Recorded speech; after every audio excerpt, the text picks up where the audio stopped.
لیکن اب پرابلم یہ ہے کہ اگر کسی کو کھمبے میں سیکس نظر آئے یا کسی کو کالی شلوار کے نام سے ہی چڑ ہو جائے تو اس کا کیا علاج ہے کہ کوئی یہ سمجھے کہ اس سوال کا مطلب یہ ہے جو اس کے ذہن میں ہے وہ بنا لیا جائے تو پھر عید کے اوپر آپ نے ایک شو کیا ہے مہک ملک کے ساتھ، تو اس کے اوپر بھی بہت لوگوں نے کنٹروورسی بنائی اور بہت سے زیادہ میمز بھی بنی. آپ میمز دیکھتے ہیں سر جو بنتی ہیں؟ جی میں دیکھتا ہوں، اپریشیٹ کرتا ہوں، انجوائے کرتا ہوں، صحیح ہے. کرٹیسزم بھی انجوائے کرتا ہوں. اچھا، دیکھیں کرٹیسزم بھی کوئی بری چیز نہیں ہے. مہک ملک والا وہی والا کرٹیسزم آپ نے فیس کیا، اسے سیکھا یا آپ نے کہا یہ انجسٹیفائڈ ہے یہ والا جو ہو رہا ہے؟ پہلی تو بات یہ ہے کہ مجھے دو طرح کی اس میں کرٹیسزم ہوئی.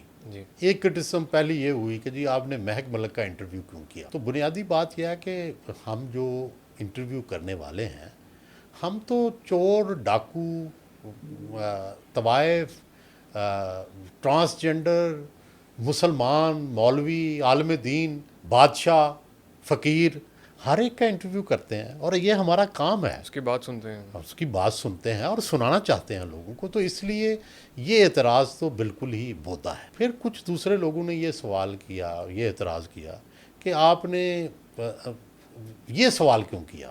ہاں جی، اس کے جذبات جاننے کے بارے میں اتنے آپ وہ کیوں تھے؟ دیکھیں گزارش یہ ہے کہ کیا اب یہ بھی طے ہوگا کہ انٹرویو کرنے والا انٹرویو دینے والے سے پوچھ کے سوال کرے. یہ تو ماشاءاللہ انٹرویو کی ایک نئی تشریح ہوگی کہ پہلے انٹرویو دینے والے سے پوچھیں کہ آپ یہ سوال کا جواب دیں گے. ہمیں تو پروفیشنلزم میں یہی سکھایا گیا ہے کہ آپ نے ہر طرح کے سوال کرنے ہیں، وہ بھی جو ہو سکتا ہے اس کو ناگوار گزریں، ٹھیک ہے، وہ بھی جو اس کے لیے بڑے خوشگوار ہوں. تو دونوں طرح کے سوالات پوچھے جاتے ہیں. کیوں؟ اس لیے پوچھے جاتے ہیں کوئی اس میں کسی کی شخصیت کو خراب کرنا نہیں ہوتا، نہ اس کو نقصان پہنچانا ہوتا ہے. میں تو ہر شخص کا احترام کرتا ہوں. مجھے مہک ملک کا بھی بہت احترام ہے اور اس کے جذبات کا بھی احترام ہے. لیکن سوال اس لیے پوچھے جاتے ہیں کہ تشنگی باقی نہ رہے، تاکہ اس کی شخصیت، جو بھی انٹرویو جو دے رہا ہے اس کی شخصیت کے ہر پہلو سے روشناس ہو.